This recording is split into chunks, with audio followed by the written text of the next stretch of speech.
Hello, Ashley here.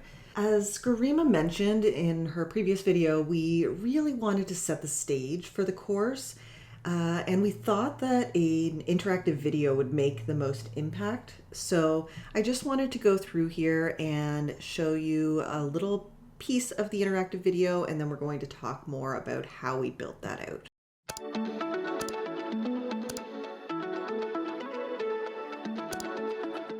What's more difficult, winning in Vegas, climbing a mountain, or parenting kids in today's online age?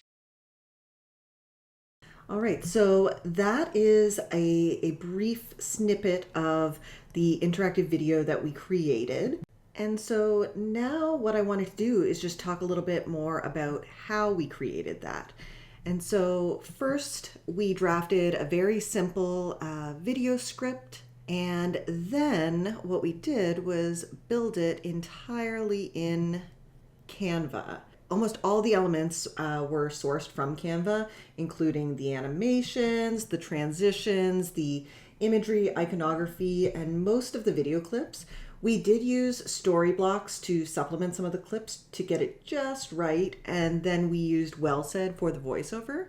So just looking at Canva here, if I scrub through, you'll see it all kind of come together. And then when we have decision points, we've created this blank slide so that we can slide in Storyline our decision points. And that was pretty much how we created the video itself.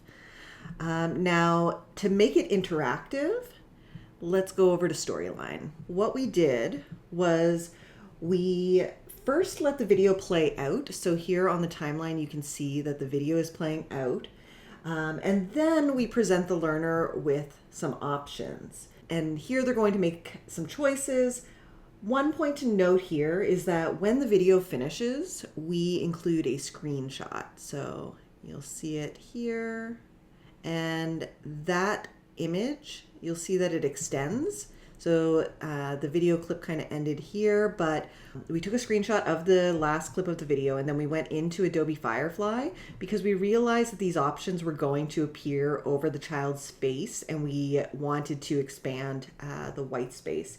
So what we did was use generative fill to expand the right side of the background, and that allowed us more space to place our options here. For each selection, the learner is presented with another video clip with voiceover. So if they choose Winning in Vegas, they're presented with this clip with voiceover, Mountain, this clip, and Parenting, this clip.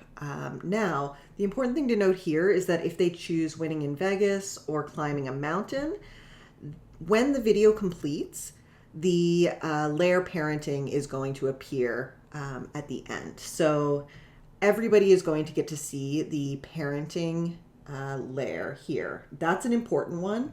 Here we're asking the learner to select their child's age demographic. And what we did was define a variable. And so there's a variable here, kids age, that is going to set to a different value. So teen, tween, or young based on the learner's selection. And so this variable is important because it's going to carry through to the AI-powered activity and adapt the dialogue based on the defined age.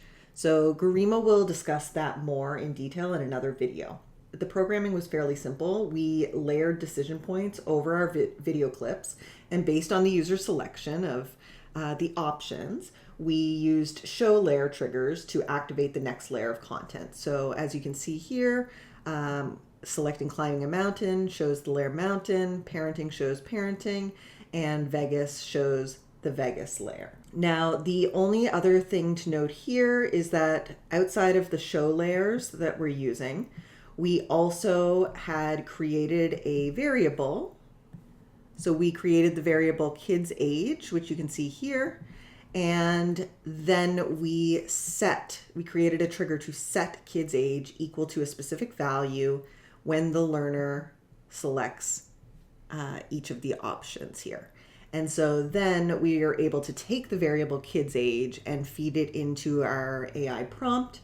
and that will allow the dialogue to adapt in the next interaction.